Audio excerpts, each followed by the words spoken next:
The banksters' fraud continues now. So I think we should come together and work together, and I think we can. Well, the Fed is completely out of control. It's not under any legal controls that Congress can really enforce. And right now, ultimately, they are more powerful than any emperor has ever been. It's not about Democrat, Republican. People who say it is, that's not true. This is about right or wrong, up or down. Today, I think it was a historic day because we agreed on 4 major areas. Foreign policy, get the soldiers back, stop being imperialistic.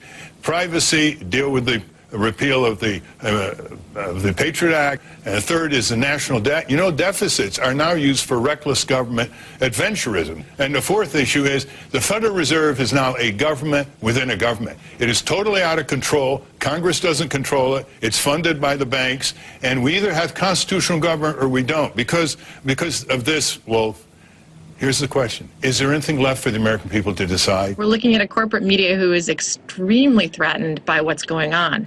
The protesters on Occupy Wall Street are now entering the 10th day.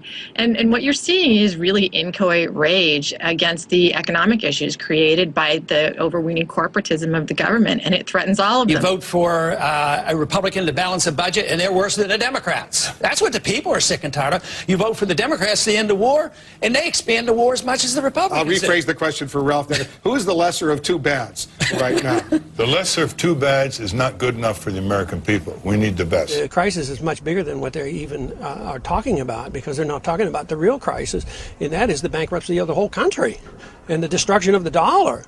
And when we're going to bring our troops home and change our foreign policy, I mean, this is much bigger than they think it is. A lot of people are pointing fingers. Who do you say is to blame for the situation right now? What do you want to go back to the Federal Reserve Act of 1913?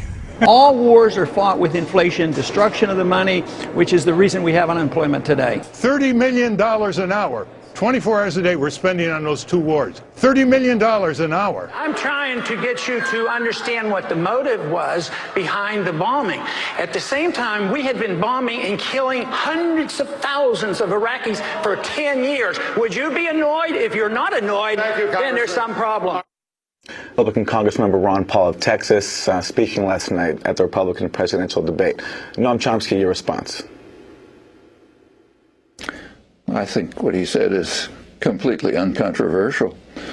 We have broken from reality, a psychotic nation, ignorance with a pretense of knowledge replacing wisdom, an epidemic of cronyism, a central bank that deliberately destroys the value of the currency in secrecy, without restraint, without nary a whimper.